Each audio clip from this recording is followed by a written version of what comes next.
Welcome to Mahali's Academy. Hydraulics. Unit 1. Physical properties of fluids. Mass density, weight density. Specific volume, specific gravity. By Professor Nikhil Mahali. तर बाळांनो आपण पाहत आहोत hydraulics मध्ये पाहत आहोत युनिट नंबर 1 आहे आपलं प्रेशर मेजरमेंट. यामध्ये आपण पाहिलं होतं applications of hydraulics in environmental engineering मध्ये कोणत्या कोणत्या क्षेत्रामध्ये किंवा कोणत्या कोणत्या डिझाईनच्या सिव्हिल इंजिनिअरिंग मध्ये कुठल्या कुठल्या स्ट्रक्चरच्या डिझाईन मध्ये हायड्रोलिक्स या सब्जेक्टचं नॉलेज आपल्याला कामाला येतं ते आपल्याला पाहायचंय. To design water treatment plant जेव्हा डिझाईन करतो आपण त्यावेळी आपल्याला हायड्रोलिक्सचं नॉलेज हवंय. To design sewage treatment plant ज्यावेळी सीवेज जी असते ज्याला आपण मराठीमध्ये गटार वगैरे म्हणतो तर त्या सीवेजला जर आपल्याला ट्रीट करायचंय डिरेक्टली जर सीवेज आपण नदीमध्ये वगैरे याच्यामध्ये जर सोडलं तर ते इनडायरेक्टली काय होतं की पूर्ण प्रदूषण होतं, एन्व्हायरमेंटचं पोल्युशन होतं. ते होऊ नये म्हणून सीवेज ट्रीटमेंट प्लांट डिझाईन करावं लागतो त्यासाठी हायड्रोलिक्सचं नॉलेज गरजेचं आहे. To design pumps required for purification of water म्हणजे वॉटरच्या प्युरिफिकेशन करता किंवा पाण्याच्या शुद्धीकरण करता काही पंप्स असतात तर ते पंपची रिक्वायरमेंट नेमकी काय आहे, त्या पंपचं डिझाईन काय असायला हवं हे सगळं हायड्रोलिकच्या नॉलेजने आपल्याला ठरवता येतं. To design the pipeline required for the sewage treatment plant करता आपल्याला जी पाईपलाईन लागते त्या पाईपलाईनची साईज काय असायला हवी, तिचा डायमीटर, तिची लेंथ काय असायला हवी ते डिझाईन करण्याकरता सुद्धा आपल्याला एन्व्हायरमेंटल इंजिनिअरिंग मध्ये हायड्रोलिकचं नॉलेज आपल्याला हवंय. थोडक्यात काय वॉटर ट्रीटमेंट प्लांटचं डिझाईन, सीवेज ट्रीटमेंट प्लांटचं डिझाईन, वॉटर प्युरिफिकेशन करता असलेले जे पंप आहेत त्याचं डिझाईन आणि पाईपलाईन जी सीवेज ट्रीटमेंट करता यूज करतो आपण त्याचं डिझाईन. या सगळ्या गोष्टींकरता आपण एन्व्हायरमेंटल इंजिनिअरिंग मध्ये हायड्रोलिक्सचा यूज करतो. ओके, खूप जास्त वेळा एक्झामला आलेला क्वेश्चन आहे हा. त्यानंतर बघा मुलांनो आपण पाहत होतो फिजिकल प्रॉपर्टीज ऑफ फ्लुइड म्हणजे काय तर substance which has a ability to flow. बरोबर ना, असा सबस्टन्स ज्यामध्ये एबिलिटी फ्लो होण्याची. आता असे दोनच होते लिक्विड आणि गॅसेस, त्याच्या काही फिजिकल प्रॉपर्टी आपण पाहिल्या होत्या. त्यातली पहिली प्रॉपर्टी काल होती आपली मास डेन्सिटी. मास डेन्सिटीला आपण नुसतं डेन्सिटी किंवा स्पेसिफिक मास असं देखील म्हणतो आणि it is denoted by Greek letter rho. त्याला आपण रो या ग्रीक लेटरने डिनोट करतो. What is mass density? Mass density is the ratio of mass upon volume. Mass density दुसरं तिसरं काही नाही, मास आणि व्हॉल्यूमचा रेशो आहे म्हणजे डिवायडेशन. मग mass density is equal to mass upon volume. Mass density म्हणजे रो आहे, मास म्हणजे स्मॉल एम आहे आणि व्हॉल्यूम म्हणजे कॅपिटल व्ही आहे. मासचं युनिट काय असतं बाळांनो? किलोग्रॅम. व्हॉल्यूमचं युनिट काय असतं? Metre cube. मग फायनली मास डेन्सिटीचं याचं युनिट काय झालं? Kilogram per metre cube. This is the unit of mass density, kilogram per metre cube. आता लक्षात काय ठेवायचं आपल्याला? वॉटरची जी मास डेन्सिटी ती कायम लक्षात ठेवायची, ती एक्झाम्पल मध्ये देत नाहीत. वॉटरची मास डेन्सिटी आहे 1000 kilogram per metre cube. Okay, अशा पद्धतीने पहिली प्रॉपर्टी आपण पाहिली होती मास डेन्सिटी. ओके, त्यानंतर सेकंड वाली जी प्रॉपर्टी होती ती आपण पाहिली होती वेट डेन्सिटी. वेट डेन्सिटीला आपण स्पेसिफिक वेट असं देखील म्हणतो आणि त्याला डिनोट करतो गॅमा या लेटरने. हा गॅमा आहे, ग्रीक लेटर आहे. What is weight density? Weight density is the ratio of weight to volume. Weight divided by volume केलं की आपल्याला वेट डेन्सिटी मिळते कुठल्याही सबस्टन्सची. Weight is denoted by capital W, volume is denoted by capital V.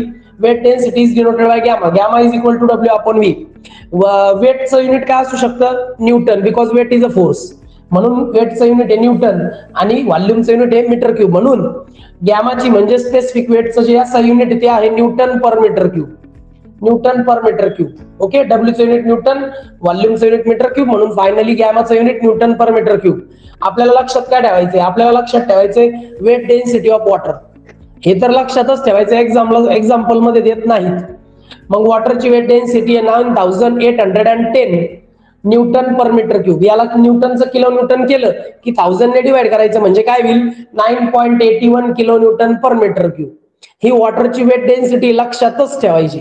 ही झाली second property. Okay, second property पाहिल्यानंतर आपण third property पाहिली होती म्हणजे थर्ड पॉइंट आपण पाहिला होता relation between mass density and weight density. Mass density आणि वेट डेन्सिटी मध्ये काय रिलेशन आहे? एकाच फॉर्म्युल्यामध्ये मास डेन्सिटी आणि वेट डेन्सिटी कसं टाकता येईल आपल्याला?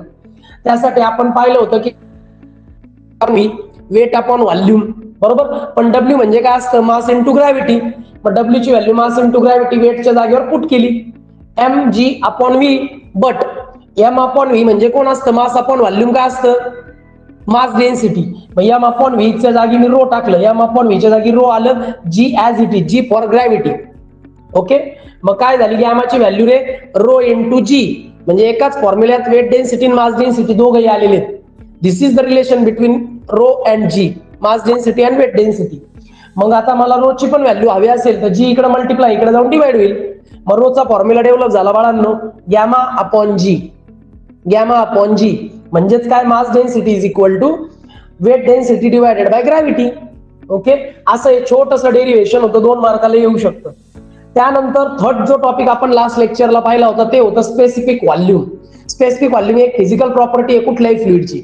स्पेसिफिक व्हॉल्यूम म्हणजे काय, फक्त रेसिप्रोकल घ्यायचा वेट डेन्सिटीचा. म्हणजेच काय, specific volume is the ratio of volume upon weight. Volume divided by weight केलं की तुम्हाला स्पेसिफिक व्हॉल्यूम भेटतं. Specific volume is denoted by capital V and small S, V S. मग काय याचा formula, V upon W, V for volume and W for weight. मग व्हीचं unit काय आहे, मीटर क्यूब, आणि वेटचं युनिट काय आहे, न्यूटन. मग metre cube per newton is the SI unit of specific volume. Okay, SI unit मिळाला आपल्याला metre cube per newton. Okay, एक छोटंसं याच्यामध्ये छोटंसं डेरिव्हेशन आपल्याला करता येईल की व्हीएस म्हणजे व्ही अपॉन डब्ल्यू आहे, बट आपल्याला माहिती आहे की डब्ल्यू अपॉन व्ही म्हणजे गॅमा आहे, म्हणजे बरोबर ह्या रेशोचा रेसिप्रोकल इथे आहे. म्हणजे आपण असं म्हणू शकतो का की specific volume is the reciprocal of weight density. Weight density म्हणजे गॅमाचा जर रेसिप्रोकल केला म्हणजे 1 अपॉन गॅमा केला तर आपल्याला स्पेसिफिक व्हॉल्यूम मिळतो. कारण बघा ना, दोघांचा फॉर्म्युला बरोबर एकमेकांच्या रेसिप्रोकल मध्ये, गुणाकार व्यस्तामध्ये. जो इथं न्यूमरेटर आहे तो इथं डिनॉमिनेटर आहे, जो इथं डिनॉमिनेटर तो इथं न्यूमरेटर आहे. म्हणजे specific volume is the reciprocal of weight density, means VS is equal to 1 upon gamma. ही होती बाळांनो थर्ड प्रॉपर्टी. फोर्थ प्रॉपर्टी आपण काल पाहिली होती बाळांनो, specific gravity. This is the last property, physical property for fluid. Specific ग्रॅव्हिटीला आपण रिलेटिव्ह डेन्सिटी असं सुद्धा म्हणतो. It is denoted by small s. मग what is mean by specific gravity, specific gravity म्हणजे हा सुद्धा रेशो आहे, पण कशाचा, की बाबा specific weight of that liquid जे काय असेल, specific weight of that fluid divided by specific weight of water. मग काय स्पेसिफिक ग्रॅव्हिटी, स्पेसिफिक वेट, आपल्याला ज्या फ्लुइडची स्पेसिफिक ग्रॅव्हिटी काढायची त्या फ्लुइडची आपल्याला स्पेसिफिक वेट माहित हवं. मग त्या फ्लुइडचं specific weight divided by specific weight of water. वॉटरचं स्पेसिफिक वेट सगळ्यांना माहिती आहे, न्यूटन पर मीटर क्यूब मध्ये 9810.